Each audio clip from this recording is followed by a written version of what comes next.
Sao, palm strike, Phoenix spread swings, then downward block, eye poke, step slide back, then spice cave, step forward, straight punch, turn around, fanche, downward block, stomp, halting palm. After the fanche, blocking with palm or you blocking with the fist? Great question. That one is a fist. Later on, you will be blocking with the palm, and then an eye poke. So that's where it might be a little confusing because it's very similar. This one is palm up here and downward block with a fist. That groin strike here with that mantis hook up. And then we're just looking to our left and reverse punch. Then grab cross kick, slap, toe kick, slap, down, shift, then sweep, stand up, left elbow, downward block, eye strike. And then Sao slide hammer, then stealing step, wipe, whipping fist. One of the drills that I like to work on is whenever there's two roads that are very similar, I like to practice them back to back. Only when our self one or our self two understands each one well enough, so it has a pattern. So in the form, we go 1, 2, and then in that first section, we go 3 and 4. So that's road number 2. And this time it's 1, 2, same first two moves, but then it's the third move that's different. Now I go into a stealing stance back fist, and then wipe, whipping fist. It's this back fist that sets up the next move. If I go in a forward stance, then I have to go into a groin strike. If I go into a stealing stance, well, that's kind of strange because then if I do a groin strike, my footwork doesn't move. So in this case, I'm going into a whipping fist. Sao side hammer.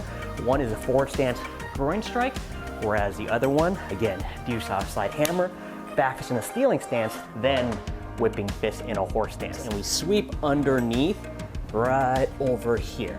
Now, what tends to make it challenging for most students at the beginning is just getting into the snake stance to begin with.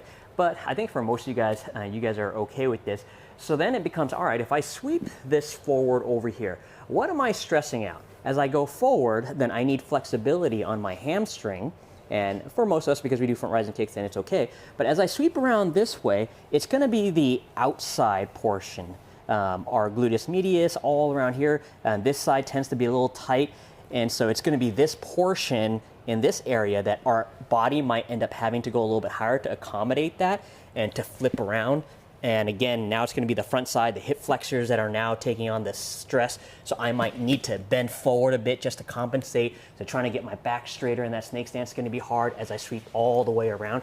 And when I do, then okay, now I'm back into my adductors and for the snake stance, and it's a little bit comfortable.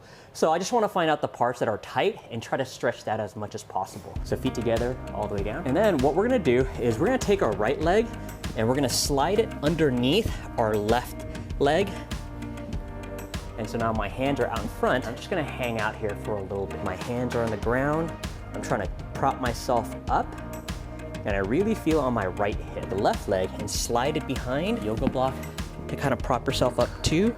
To kind of give yourself a little bit more clearance. We could go on the front side, but you're not really getting much stretch out of that. Whereas when it's in front like this, then you're definitely gonna get much more of a stretch. And it takes duration for the body to start recognizing that it needs to adapt. So I'm just gonna take that right leg again and just sweep underneath and then back around. So that's 1, and I'm gonna do that 5 times. So do 5 on the right side and 5 on the left. You're also developing good body coordination.